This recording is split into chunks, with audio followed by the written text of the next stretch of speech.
Hi class, let's take a look at example 4, which deals on how to represent numbers on the number line. In this case, part of the objective is to actually show, well, negative numbers, or show the position of negative numbers with additions or subtraction of values. So let's take a look at this one. So you have the values of 3. So I'm going to start at 0 and count 1, 2, and technically 3. And then the main operation is plus 4. So I'm just going to illustrate that with a different color. So 1, 2, 3, and then 4. Now your main solution on the number line happens to be 7, since technically the result of that operation, 3 plus 4, happens to be 7. So same idea as before, you're simplifying the expression and then expressing that on the number line. You may use different colors or slightly different type of line. Now let's take a look at problem B. And in this case, you have the values of 4 minus 3. So we're looking at, I'm just gonna start at 4. So this will be 1, 2, 3, and 4. And then minus 3, I'm just gonna illustrate that with red. So technically 1, 2, and 3. So your final answer is actually going to be 1. So let me express it as 4 minus 3 is equal to 1. And that's our final answer.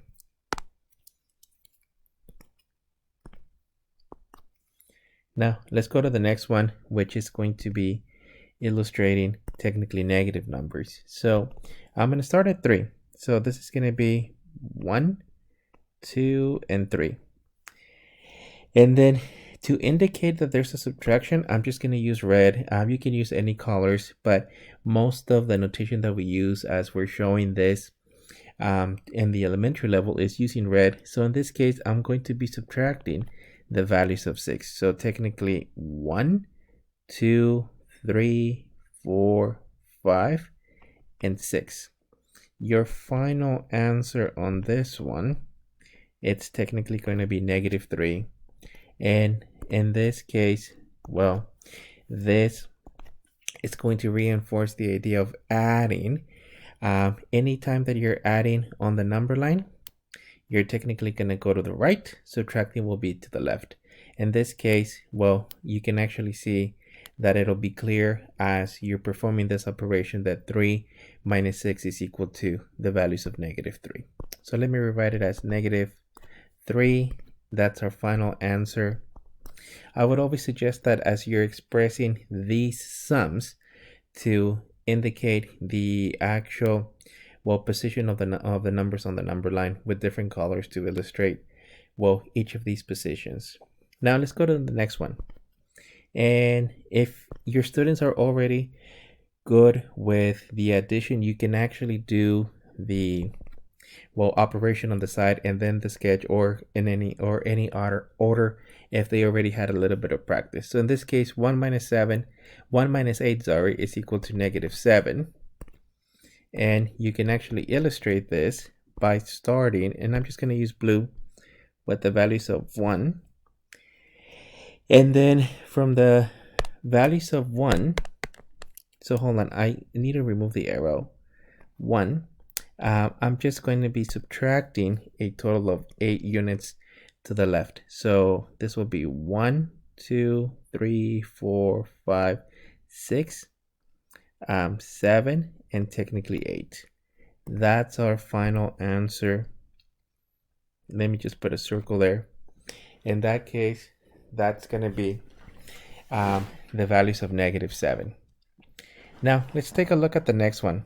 And on the next one, if you already shown how to actually multiply this, well, you would have just said that that's equivalent to negative 6. And this is the same because of repeated addition. This means, well, technically negative 2 plus a negative 2 plus a negative 2, which in fact, as you're adding these, well, that's going to be a negative 4 plus a negative 2 or equal to a negative 6. In any case, you're viewing multiplication of a positive and a negative as repeated addition. So for this one, You could just illustrate the repeated addition. Starting from 0, you're going to go 2 units to the left, another 2 units, and another 2 units, arriving at the technically -6. So 2 times -3 could also be expressed as repeated addition, but the addition that you're actually using represents negative values. Now, let's take a look at example 5. And in example 5, they're giving us shapes. Another way to express, well, numbers or algebraic expressions as you're using negatives or subtraction of values is by using colors. So in this case, let me declare it just so that it's clear. So I'm just going to let the actual red dots to be positive numbers. And then the actual red dots, sorry, I said it backwards. The black dots are positive numbers. And your actual red dots are equal to negative numbers. So as you're coming up with an expression on the first one, you can actually view this one as follows. And most of these will be sums unless they explain it in a different format. So if you count the black ones, you have 1, 2, 3, 4, 5. I'm looking at this expression could be 5. And then you're going to be adding, so 1, 2, 3, 4, 5, but you're going to be adding a total of 2 negatives. That's because you technically have 2 red ones. So this expression, it's going to be equivalent to a total of 3. So any combination of technically black dots and red dots, it's going to represent a sum. You're assuming that the red ones, unless stated otherwise, represent negatives. So for the first expression, or your final answer, it's going to be that technically 5 of the black ones plus 2 of the red ones is equal to -3. Let's take a look at the next one. And in this case, well, if you count the actual black ones, you're looking at a total of 4 plus, and I'm just going to express the 1 as a -1. So our main solution for this one, it's a total of 3. Since technically you have 4 of the black ones plus a negative or -1, and in this case, it's going to be 3. Let's take a look at example C.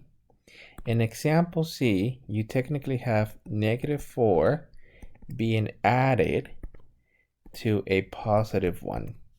Notice I'm putting parentheses. That's just to emphasize the order of the operation. And in this case, what I'm following on these is basically the order that they're given. If they were to switch the position of the actual circles, it would have been the same thing, except that you might have expressed it in that case as the values of 1 plus -4.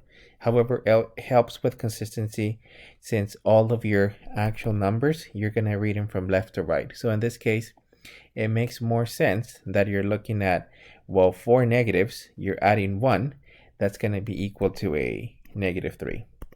Using these circles or any objects to represent positives and negatives actually helps a lot, especially since the number line may not be very clear. But using these strategies or manipulatives will help a lot as you're expressing sums or subtractions of negatives. The only thing I would recommend is that you always emphasize what exactly you're declaring for the red ones and the black ones. Black ones are typically positive numbers, red ones are typically negative numbers, unless it's defined in some other way.